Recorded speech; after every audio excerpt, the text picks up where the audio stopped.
আসসালামু আলাইকুম। Welcome back to my channel Abiha mine blog. আশা করছি সবাই ভালো আছে।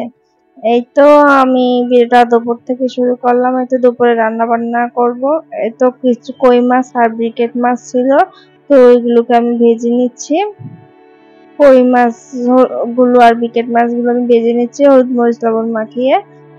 এই মাছগুলো দিয়ে আজকে আলু দিয়ে ঝোল রান্না করব। এতো প্রথমে মাছগুলোকে আমি উল্টে পাল্টে ভালোভাবে ভেজে নিচ্ছি, যেহেতু সব মাছ অল্প অল্পই ছিল আর কি, তার জন্য ভাবলাম দুইটা মাছ একসাথে আলু দিয়ে রান্না করে ফেলি, দুপুরে রান্নাটা খাওয়া হয়ে যাবে। এতো মাছগুলো আমার ভাজা হয়ে গেছে, এখন উঠিয়ে নিচ্ছি মাছগুলোকে। এতো মাছ ভাজা হয়ে গেছে, মাছগুলোকে উঠিয়ে নিলাম। এতো চুলায় একটা কড়াই বসে দিলাম, মাছের তেলগুলো সেই কড়াইতে ঝেড়ে দিলাম। এখন দিয়ে দিচ্ছি এর মধ্যে পেঁয়াজ কুচি। আমি সবকিছু কেটে কুটে নিয়েছি রান্না করার জন্য। তো প্রথমে পেঁয়াজ কুচিটাকে দিয়ে দিলাম তেলের মধ্যে, দিয়ে এখন নেড়ে চেড়ে নিচ্ছি।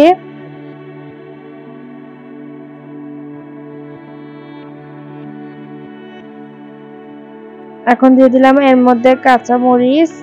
পেঁয়াজটা লাল লাল আসলে এখন এর মধ্যে কাঁচা মরিচ দিয়ে দিব। তো আমার ভিডিওটি ভালো লাগলে আমার পাশে থাকবেন, আমাকে একটু সাপোর্ট করবেন। এই তো কুচিয়ে রাখা এখন আলুগুলো আমি এর মধ্যে দিয়ে দিচ্ছি।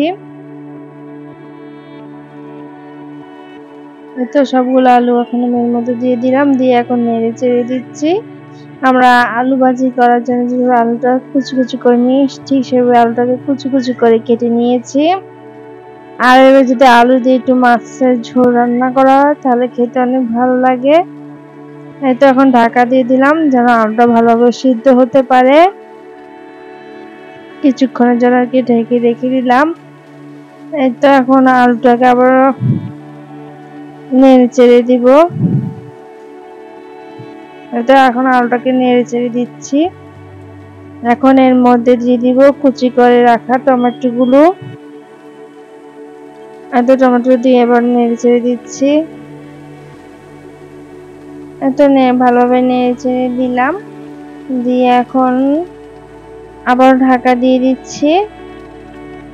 তো আমার ভিডিওটা যদি আপনার কাছে ভালো লাগে থাকে আমার চ্যানেলটিকে সাবস্ক্রাইব করে আমার পাশে থাকবেন, আমাকে একটু সাপোর্ট করবেন, এবং যারা আমার ভিডিও দেখেছেন প্লিজ একটা লাইক দিবেন। এই তো এখন এর মধ্যে দিয়ে দিব লাল মরিচের গুঁড়া দিয়ে দিচ্ছি, আর দিয়ে দিচ্ছি পরিমাণ মতো লবণ, আর এখন দিয়ে দিচ্ছি জিরার গুঁড়া পরিমাণ মতো, দিয়ে এটা এখন নেড়ে চেড়ে দিচ্ছি। এবার আলু দিয়ে মাছ রান্না করে খেয়ে দেখবেন অনেক মজা লাগে এই গরমের সময়। এই তো এখন ঝোল দিয়ে দিব, ঝোল দিয়ে এখন নেড়ে চেড়ে দিচ্ছি। আর এবার আলু দিয়ে মাছ রান্না করলে আমার কাছে খুব ভালো লাগে। তো এখন ঢাকা দিয়ে দিলাম, আলুটা একটু সিদ্ধ হবে। একটু আলুটাকে কিছুক্ষণ সিদ্ধ করে নিলাম। আর অনেক গরম পড়েছে, গরমে দেখা যায় কোনো কিছুই ভালো লাগে না, আর রান্না করে দেখা যায় বিশেষ করে অনেক গরম থাকে রান্নাঘরটা। এই তো আমার এখন ঝোল দিয়ে দিব, পরিমাণ মতো ঝোল দিয়ে এখন নেড়ে চেড়ে দিচ্ছি। এখন এর মধ্যে ভেজে রাখা মাছগুলা দিয়ে দিব। এর মধ্যে এখন ভেজে রাখা মাছগুলো দিয়ে দিলাম। এত দিয়ে এখন ঝোল দিয়ে দিচ্ছি একটু। আর ভিডিওটা কেমন লেগেছে জানাবেন কমেন্ট করে আজকের রান্নাটা। এই তো ঢাকা দিয়ে দিলাম। এই তো আমার মাছ আলুটা হয়ে গেছে, এখন ধনিয়া পাতাটা দিয়ে দিব। তখন ধনিয়া পাতা দিয়ে দিলাম, দিয়ে এখন একটু নেড়ে চেড়ে মিশিয়ে দিব ধনিয়া পাতাটা ঝোলের সাথে। আলু মাছের ঝোল খেয়ে রান্না করে খেয়ে দেখবেন খুবই মজা লাগে এই গরমে। এই গরমে যদি একটু ঝোল ঝোল খাবার হয় তাহলে অনেক ভালো লাগে। এই তো এখন ঢাকা দিয়ে দিচ্ছি যেন ধনিয়া পাতাটা সিদ্ধ হতে পারে আর কি। এই তো আমার আলু মাছের তরকারিটা হয়ে গেছে। এই তো ছিল আজকে দুপুরে খাবার। এদিক দিয়ে উস্তা দিয়ে চিংড়ি মাছ রান্না করেছি। এই তো দুপুরে খাওয়া দাওয়া শেষ। আর এটা ছিল আমার একদিন আগের ভিডিওটা। তো আমি কিভাবে আইসক্রিম বানিয়েছি ম্যাঙ্গো ট্যাং দিয়ে, সেটাই আর কি আপনাদের সাথে শেয়ার করছি। আর ম্যাঙ্গো ট্যাং দিয়ে আইসক্রিম বানালে খুবই মজা লাগে, এখন কালারফুলও দেখতে লাগে আইসক্রিমটা। এই তো এখন আমি ট্যাংটা চামচে নিয়ে তারপর পানিতে দিয়ে দিচ্ছি। আর আমি 1 গ্লাস পানি নিয়েছি, 1 গ্লাস পানির মধ্যে ট্যাংটা দিয়ে নিচ্ছি। একটু বেশি করে ট্যাং দিচ্ছি যাতে আমের স্বাদটা অনেক সুন্দর করে পাওয়া যায়, যাতে ভালোভাবে পাওয়া যায় আমের স্বাদটা, সেই জন্য একটু বেশি করে ট্যাং দিয়ে দিলাম। এখন এর মধ্যে দিয়ে দিব চিনি। এটা আমি একটা চিনি নিয়েছি, যে যেমন মিষ্টি খেতে পছন্দ করেন কম বেশ করে দিয়ে দিতে পারেন। আর আইসক্রিম যেহেতু একটু মিষ্টি মিষ্টি হলেই ভালো লাগে, তো নেড়ে চেড়ে দিচ্ছি, নেড়ে চেড়ে ভালোভাবে মিশিয়ে নিচ্ছে। তো আমি আইসক্রিমের ট্রেটা নিয়েছি, ট্রের মধ্যে এখন তো ঢেলে নিচ্ছি গুলিয়ে রাখা ট্যাংটা, আমের ট্যাং। আর আমের ট্যাংটা দিয়ে আইসক্রিমটা খেতে বানিয়েছি, যে খেতে খুবই মজার হয়েছে। চাইলে আপনারা বাচ্চাদের বাসায় বানিয়ে দিতে পারেন, খুব মজা করে খাবে বাচ্চারা।